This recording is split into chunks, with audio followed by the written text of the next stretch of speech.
Are you all ready? Good, because we've got a bunch more to get through today. What's up, everybody? D-Man back. Welcome to a brand new video, and today we're going to be continuing where we left off in the last video, continuing to jump into all of the brand new Godzilla X Kong, the new Empire TV spots that were released, going through all the incredible details that maybe you've missed, maybe you didn't, but we're going to be breaking down the TV spots, speculating about the plot, all that good stuff like normal, pointing out Easter eggs, references, and all that good stuff, and I just love it. I love all the TV spots. I think they've been great. There's not going to be too many huge spoilers in here, which is so nice. It's nice that they're advertising the movie without spoiling too much. Maybe they're showing a bit too many of the good action sequence moments, but as far as I can tell, they're not showing too many big spoilers, which is cool. We got a lot to go through, so let's jump into it.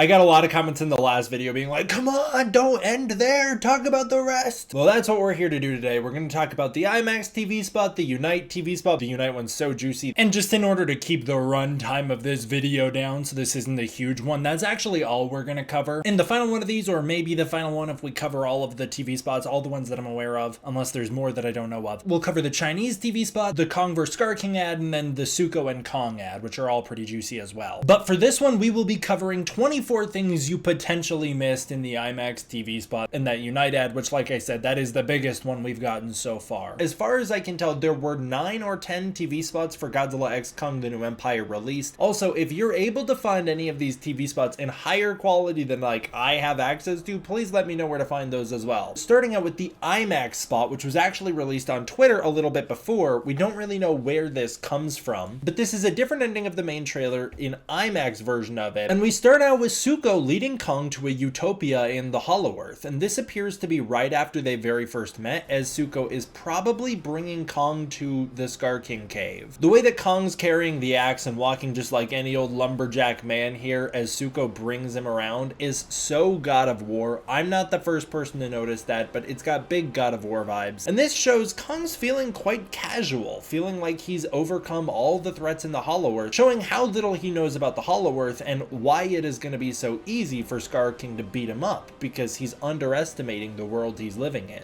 The trees here are very tall. They're actually taller than Kong, meaning that the trees in the Hollow Earth can grow to be well over 400 feet, which makes sense when you consider it's a monster planet. It's got a monstrous ecosystem, so there should be giant trees there. Notice this scar on Suko's eye. This is more pronounced on the toy than it has been in any of the trailers, but this scar does tie Suko into Skar King, who many believe is his genuine father. Skar King being Suko's blood father makes sense when you consider Suko's not quite one of the Kong species. He's got redder fur than the rest of the Kongs, and he very well could be a half-breed between the Kongs and Skar King. The utopia here looks so beautiful. It's so well realized. The CGI looks incredible in this TV spot. The aspect ratio actually winds up expanding as Suko shows Kong the Hollow Earth, and that's because this is the first MonsterVerse film shot for IMAX. Usually they're optimized for IMAX, which means you might get a little bit more of the frame than you could initially see, but it wasn't shot that way, so they just kind of letterbox it for the sake of letterboxing it in a lot of cases. In this instance, they shot for IMAX, meaning we're going to have a lot more image to see, the picture quality is going to be better, it's going to be a lot grander in scale, and that's all thanks to the efforts of Mr. Adam Wingard. Suko here does his best Mr. Beast thumbnail face. I love him pointing like that. That is so goofy, and it actually mirrors the shot of him very scared leading Kong into the Kong dungeon, the dungeon of the apes that we've seen in the previous trailer. Now we get into the so juicy Unite spot. This one is like, whoa, there's so much going on here. This is a brand new TV spot that's actually the longest one that's been released so far. First of all, Kong finds himself surrounded by apes beating in unison. It appears the apes are actually confined within this kingdom by fences made of the same type of bone that Skar King's whip is made from, if you see up there. It's kind of hard to tell if they're hyping up the appearance of Shimo or if they're hyping up the appearance of Skar King. This trailer would have you believe they're hyping up the appearance of Shimo, but I I believe that trailer 2 was a little bit more genuine. I think these apes are hyping up the appearance of Skar King. The only thing that throws that off is how a lot of the apes surrounding Kong seem pretty spooked and also right next to Kong when Skar King drops from the sky. However, here Kong seems to be standing mostly alone, but look at the way Kong's standing. He looks so powerful with the axe that I believe this is him about to meet Skar King. He's standing confident. He doesn't know what the threat he's up against is gonna be. And again, like I speculated in the last video, while I feel that Kong might be a match for Skar King, I really do think Kong will be able to take him. I don't think Kong will be able to take Shimo, and the opposite I think is going to be true for Godzilla. I do think Godzilla will mostly be able to contend with Shimo, but not be able to keep up with Skar King. That's why each monster needs each other. We then get this fantastic close-up on Kong looking up at Skar King, I believe, who's standing on the cliff. The trailer wants you to believe that he's standing off against Shimo, representing how small he is compared to his new enemy, but I believe he's looking up at Skar King on the cliff here. The only thing that might throw that off is that his tooth might be missing here. The fact that Kong's already holding his axe in these shots makes me think that this is before he fights Skar King, as he has to pick up his axe off the ground in order to deflect Shimo's frostbite blast as seen in trailer 2. A new shot of Kong pulling himself out of the hollow earth next to the pyramid is seen, and there's actually a lot of people still on the pyramid when his hand clamps down on it and then he rises above it. We then get a shot of Godzilla rising from the ice. This time it doesn't fade to black, it's just an extended version of the shot we saw in trailer 1. Kong raises his gauntlet and roars in front of the pyramids. This is such a mighty shot of Kong. I really love it. This is so cool. Due to the pyramids still being intact, I think this is before Godzilla shows up and ruins his day. I think Kong's just feeling triumphant rising to the surface, and Godzilla's about to show up and it's going to be a bit of a battle. I don't think Kong's going to be there to fight Godzilla. I think Kong's going to want nothing to do with Godzilla, and I think Godzilla's just kind of a bit of an asshole who tries to pick a fight with anybody he sees. We then get this epic shot of Godzilla reaching up to grab one of the drones that's attacking him during what I believe is Godzilla's attack on a nuclear plant. The drone explodes in his hand, which is super cool. I really love this shot. It's so King of the Monsters. I think it's so rad. Now, one thing I am speculating is that Godzilla's not just there to destroy a power plant. This is where we get into like a little bit of spoilery territory. I do want to be clear, I don't know what's happening during this factory attack sequence, but just be warned, it's impossible for me to speculate without too much knowledge in my head because I just know too much. There's too many spoilers that I've been exposed to, so be warned that this speculation might be a little more informed than I would be able to come up with on my own. But I previously speculated this was Godzilla showing up to take Shimo on in a fight. That was my guess, was that Godzilla was either going to this factory to try and supercharge himself so that he could better fight Shimo, and then he's gonna fight Shimo and it probably won't go his way. There are leaks out there and I've been exposed to them, so it's possible Godzilla's actually showing up to fight a different Titan, as Godzilla is going to be coming in contact with other Titans in this movie. I'm not gonna spoil anything more than that, but Godzilla's gonna be coming in contact with other Titans in this movie, and so it's possible Godzilla's showing up to the factories after there is another Titan already there doing some damage, which explains why there's some fire around him in the first place. The only thing that throws that off for me is I don't understand why the drones would then turn their attention to attack Godzilla, who has a long history in the MonsterVerse of showing up to defend against rival Titans. So you'd think that they'd just let Godzilla do his thing, but I don't know. Maybe after GVK, nobody really trusts Godzilla all that much anymore. There's a new shot of Gia standing in front of that golden energy fall. I don't understand what that golden energy fall is, but I think many people who are aware of some of the surprises this movie has in store, including myself, are a little keyed into what could be going on here, and it could be Gia discovering a new Titan or something like that, or another Titan presenting itself to Gia. That could be what's going on here. And then we have a new angle of evolved Godzilla's tail slamming into a building in Rio. This is actually a different angle of a shot we've already seen in trailer 2. This is a bit of an extension of that. I would guess Godzilla's being blasted into these buildings. There's no real other reason his tail would slap down on those buildings like that, but it gives big Shin Godzilla vibes, the way that Shin Godzilla's tail swept over those buildings, and I like to see Godzilla cause some destruction. This is a good use of scale, I believe